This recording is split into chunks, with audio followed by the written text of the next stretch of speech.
number of interesting processes ongoing right now. So one is at the CFS, where there actually was a work stream to deal with agroecology. And I think that this conference, this symposium, will bring some good justification and also some good scientific material into such a process. So we much hope that this will continue.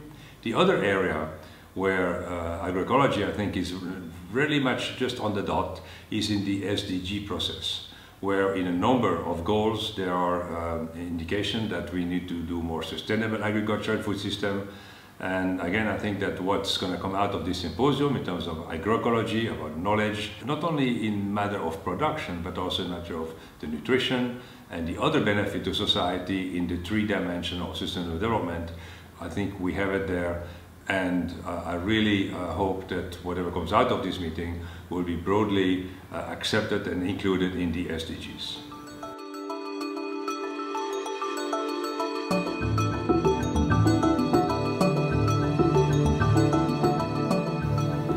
The world in 2050 will have about 9 billion plus minus something people.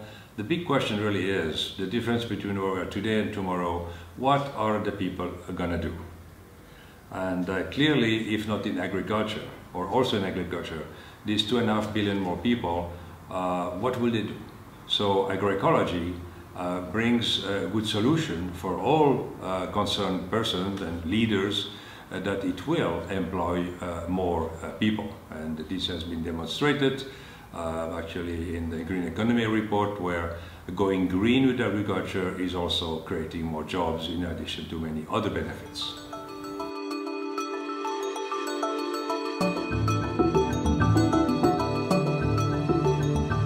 Agroecology has this somehow problem in mainstreaming, is that it is not really something, I guess, where the private sector can have a preponderant role. Because if you go into sustainable agriculture, farmers will try to produce as many of the input as possible themselves. First of all, because it helps having a sustainable system. Number two, most of these inputs are natural, so they help the system actually get better over time, not depleted or just repleted or replenished one-sided. So I think the private sector will have to think hard, where are other areas that than the fertilizer, even the seed and the pesticide, herbicides, for it to make to play their role. And I would suggest that there is a great need for much better and more appropriate small scale mechanization. If we want young people to remain on farm, there is a need for mechanization.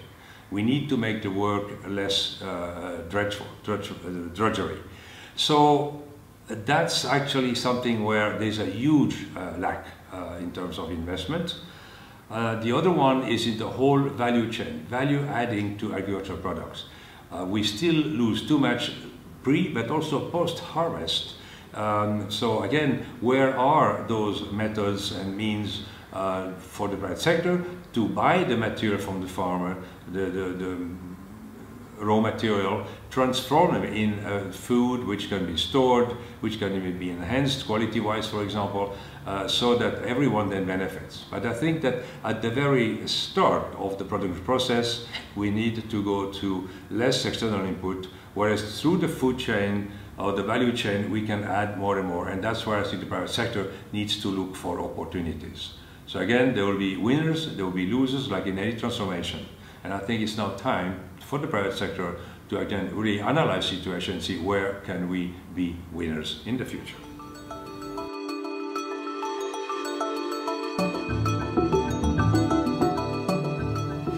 Agroecology is a science that has been around for a number of years already, but I think what it is lacking is acceptance in the academic environment.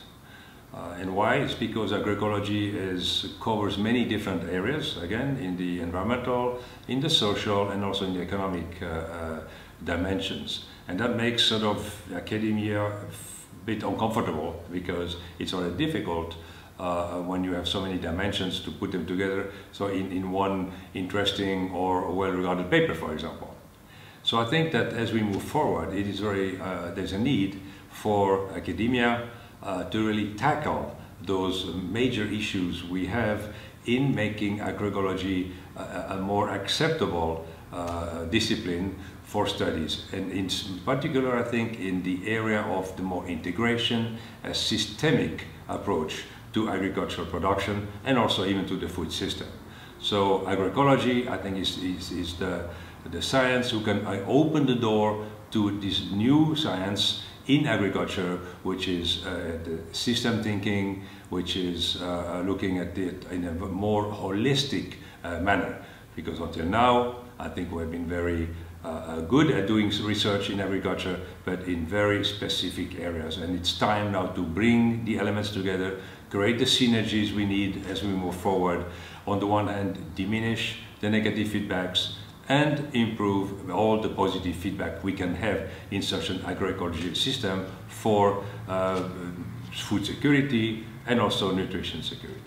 There are numerous examples of agroecological practices, and I would just like to mention one which was deeply involved with while I was the Director General of ISIPE in Nairobi, the Insect Research Center, where we developed a method called the push and pull, which helps farmers grow maize in a weed-free, natural nitrogen production system, where not only you deal with the soil fertility and also with weed control, but also you deal with a whole other aspect is actually producing fodder for animals.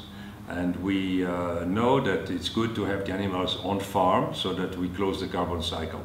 So this example of push-pull actually produces, again, fertile soils, all the nitrogen needed, covers the soil permanently, so deals with the water issue, water conservation. So again, drought or floods, you are on in good shape. It produces more. I mean, out yields even hybrids with local varieties. 4, even more times over the normal yield. So we have a system here which really covers the ground in many different areas in this 3 dimension of sustainable development. And I think this is just one among many very solid examples which have been peer-reviewed, published in Nature, so really highly regarded methodologies. And I think it's time that we bring them up. And again, this symposium here these days will look into such activities, such experiments, such experiences, and help really broadcast them, mainstream them as the years come.